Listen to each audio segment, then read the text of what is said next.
When people hear the word strong style, they usually think of Japan. Antonio Inoki, Shinsuke Nakamura, Tomohiro Ishii, Minoru Suzuki. But what if I told you Britain helped create it? In fact, without British wrestling, strong style as we know it might never have existed. Hello everyone, I'm Josh Faulkner, the wrestling comedian. Make sure you like the video and drop me a follow. This is the incredible story of how Britain helped shape strong style wrestling. To understand strong style, we actually need to start in Wigan. Not Tokyo, not Osaka, Wigan. Because before there was strong style, there was catch as catch can wrestling. Britain's own submission wrestling style. For decades, Billy Riley's famous Snake Pit produced some of the toughest legitimate wrestlers in the world. Men like Billy Robinson, who wasn't just a professional wrestler, he was a genuine shooter, the kind of wrestler other wrestlers were frightened of. Billy Robinson became one of Britain's greatest wrestling exports. He travelled the world, but nowhere embraced him more than Japan. In 1975, Robinson wrestled Antonio Inoki in a match the Japanese press billed as the match between the world's top two technicians. His realistic grappling, submissions and toughness left a huge impression on Japanese wrestling. Alongside Karl Gotch and Lou Thesz, Robinson helped shape the technical foundations that Inoki would use to build New Japan's strong style philosophy. Strong style wasn't simply about hitting harder. That's probably the biggest myth. It was about making professional wrestling feel believable. Hard strikes, realistic grappling, submission wrestling, fighting spirit. The idea that a wrestling match should feel like a genuine contest. That philosophy became New Japan Pro Wrestling's identity.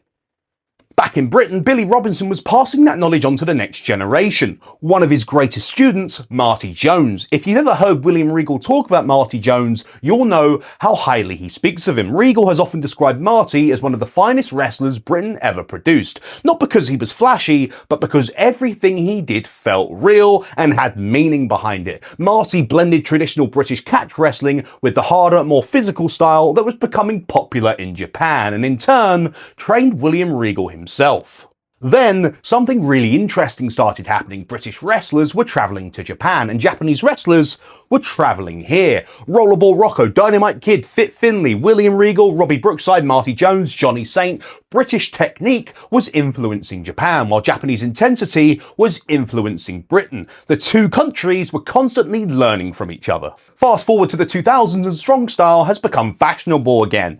Independent wrestling fans wanted harder hitting matches, more believable grappling, more submissions.